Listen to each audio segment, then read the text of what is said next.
नमस्कार दोस्तों, स्वागत है आप सभी का आज एक बार फिर से आपके अपने चैनल लर्निंग एम्पायर पर मेरे यानी अनु के साथ। And as you all can see on our screen, आज का हमारा टॉपिक है ड्रेनेज। आज हम लोग बात करेंगे इसके पार्ट 3 की।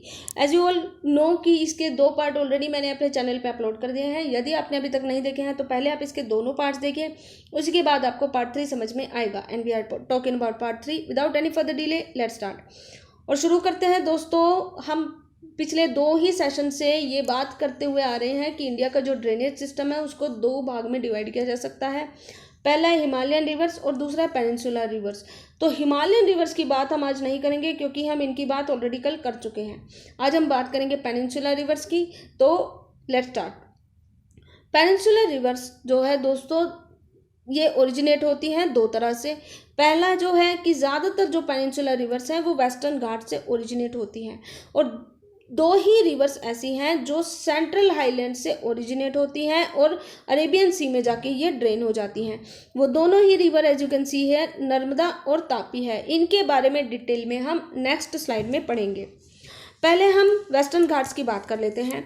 तो अगर आपने हमारा फिजिकल फीचर ऑफ इंडिया वाला सेशन देखा होगा तो आपको पता होगा कि जो वेस्टर्न घाट्स हैं वो कंटिन्यूअस माउंटेन्स हैं और ईस्टर्न घाट्स जो हैं वो डिसकंटिन्यूअस माउंटेन्स हैं, क्योंकि ईस्टर्न घाट्स में बहुत सारी नदियाँ ड्रेन होती हैं। तो इस वजह से माउंटेन्स को कंटिन्यू नहीं होने देती है, नदियाँ बीच बीच में घाटी बना देती हैं, और इस वजह से हम ये देखते हैं कि जो ईस्टर्न घाट्स हैं वो डिसकंटिन्यूअस माउंटेन्स हैं और वेस्टर्न घाट्स कंटिन्यूअस माउंटेन्स हैं। दूसरी बात आपको ये याद रखनी है कि वेस्टर्न घाट्स में जितने भी माउंटेन आपको दिखाई देंगे वो बहुत ऊंचे हैं और ईस्टर्न घाट्स के माउंटेन कम ऊंचे होते हैं। एक और बात है कि जो वेस्टर्न घाट्स हैं इनका जो स्लोप है वो ईस्ट की तरफ है, यानी बे ऑफ बंगाल की तरफ है। तो वेस्ट में ये बहुत ऊंचे पर्वत हैं, जबकि ईस्ट में इनका स्लोप जेंटल होता जाता है, इनको ढलान मिलती जाती है।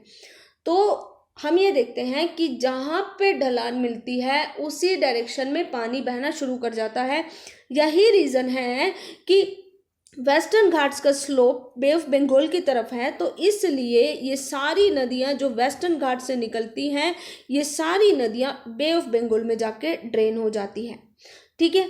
एक और बात जो आपको याद रखनी है दोस्तों कि ऐसा नहीं है कि वेस्टर्न घाट है तो पर्वत है, पर्वत के ख़त्म होते ही आपको समुद्र मिल जाएगा, यानी पर्वत से उतरे और नीचे समुद्र में आपने जंप कर दिया, ऐसा नहीं है।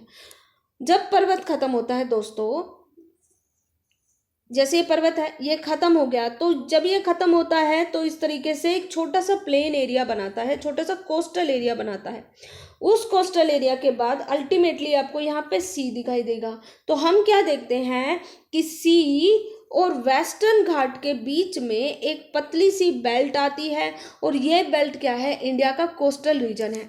ये इतना ज़्यादा लंबा नहीं है, बहुत पतला एरिया है ये। अब क्योंकि ये बहुत पतला एरिया है और इसी वजह से यहाँ पे जो नदियाँ ड्रेन होती है नर्मदा और तापी, इनको इतना ज़्यादा एरिया नहीं मिल पाता है, जिस वजह से ये दोनों ही नदियाँ डेल्टा नहीं बनाती है, बल्कि ये दोनों बनाती हैं एस्चुरीज। तो अब हम बात करते हैं कि डेल्टा और एस्चुरी होता क्या है।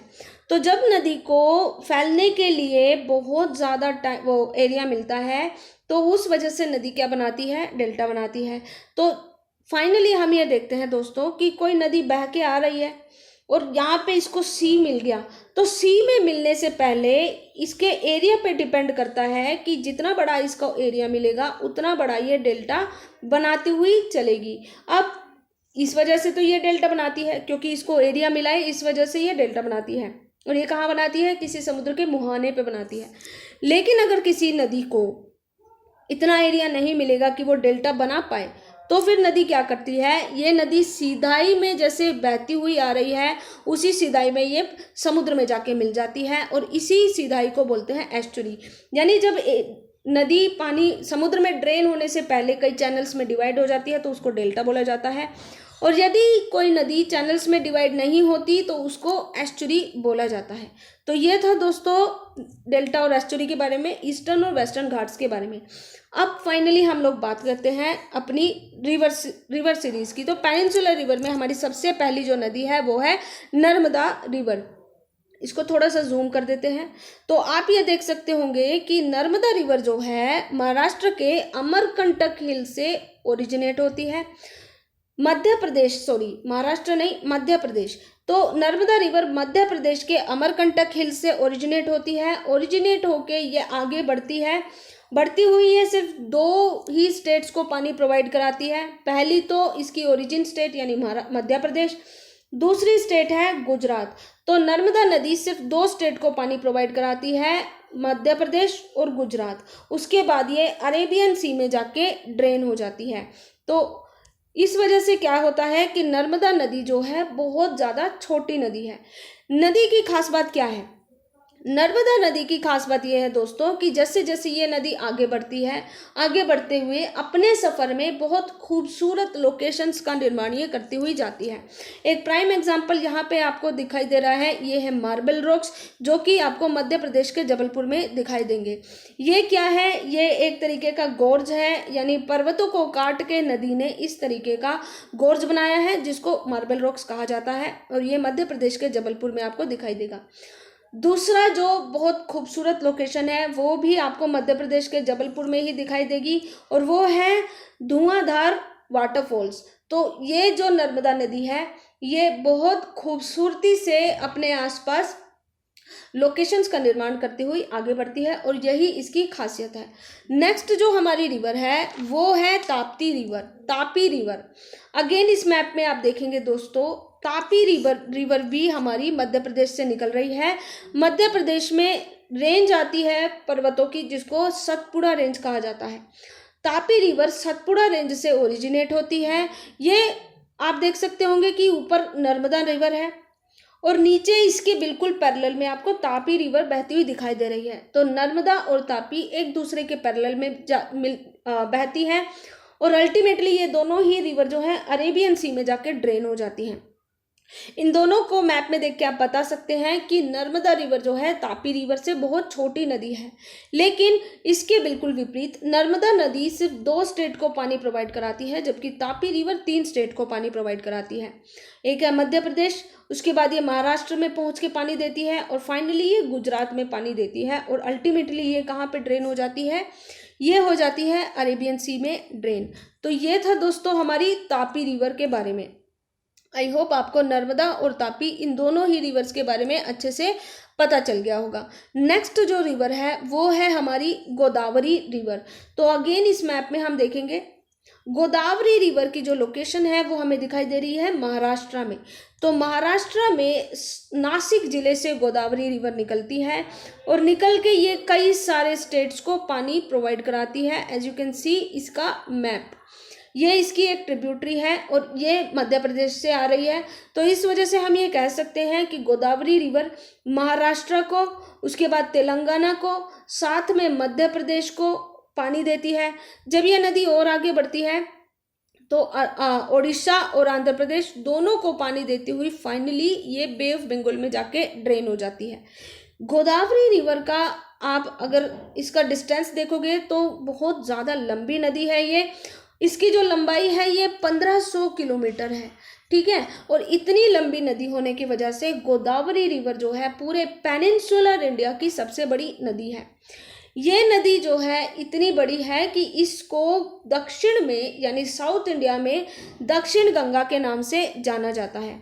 तो अगर पेपर में क्वेश्चन आए कि Godavari river is also known as, तो आपका आंसर होगा दक्षिण गंगा। इसकी कुछ ट्रिब्यूटरीज हैं जैसे पूर्णा, वर्धा, प्राणहिता, मंजरा। तो इस तरीके से इसकी बहुत सारी आपको ट्रिब्यूटरीज भी दिखाई देंगी। और ये है दोस्तों गोदावरी रिवर। ये कहाँ से निकलती है? महाराष्ट्र के नासिक से निकलती है और फाइनली ये बंगाल की खाड़ी में यानी बे ऑफ बंगाल में जाके ड्रेन हो जाती है। और जैसा मैंने आपको बताया कि इसको दक्षिण गंगा या दक्षिणी गंगा भी कहते हैं, इंग्लिश में भी इसको दक्षिण गंगा ही बोलेंगे, ठीक है।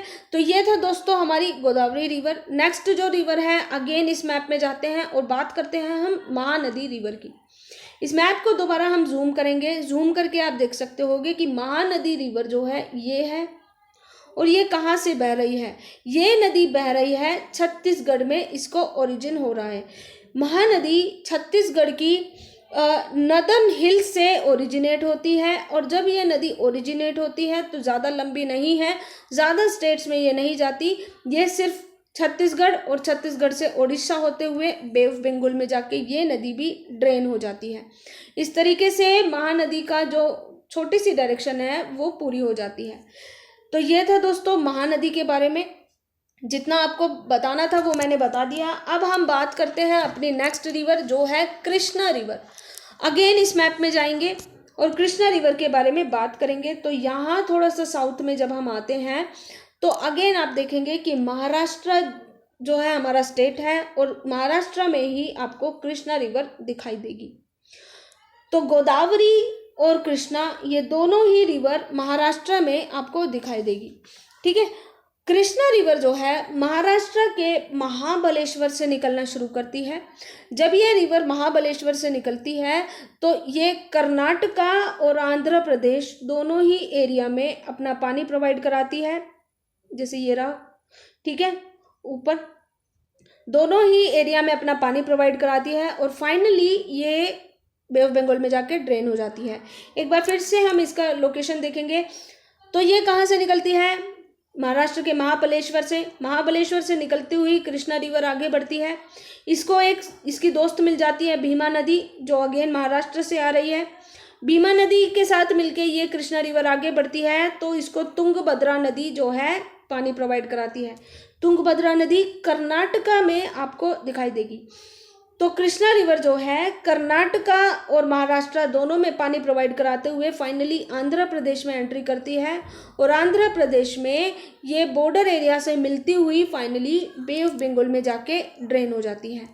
तो ये थी दोस्तों हमारी ऑल अबाउट महानदी बेसिन और कृष्णा नदी बेसिन के बारे में बात। नेक्स्ट जो हमारी रिवर है वो रिवर है कावेरी रिवर। कावेरी रिवर की अगेन हम इसी मैप में बात करेंगे। तो as you can see map में आप देख सकते होंगे कि कर्नाटका से ओरिजिन होती है कावेरी रिवर। कावेरी रिवर कर्नाटका के ब्रह्मगिरी रेंज से ओरिजिनेट होती है। जब ये रिवर ओरिजिनेट होती है तो अपना रास्ता तय करते हुए बहुत आगे जाती है और तमिलनाडु में जाके ये ड्रेन हो जाती है। कावेरी रिवर की कई सारी आपको ट्रिब्यूटरीज दिखाई देंगी, जैसे लक्ष्मण तीर्था है, हेमवती है, कबानी है। तो इस तरीके से इसकी काफ़ी सारी ट्रिब्यूटरीज आपको कावेरी की दिखाई देंगी। तो हम ये देखते हैं कि कावेरी नदी भी वेस्टर्न घाट से शुरू होती है, ओरिजिन होती है और फाइनली ये आगे बढ़ती हुई तमिलनाडु होते हुए ये बे ऑफ बंगाल में जाके ड्रेन हो जाती है। कावेरी रिवर के बारे में यहाँ पे मैंने सब कुछ आपको लिख के बता दिया है। आई होप आपको आज का सेशन पसंद आया होगा। अगर हाँ तो do like, share and subscribe our channel and press the bell icon for more updates. Most importantly stay home, stay safe, God bless you all. जय हिंद।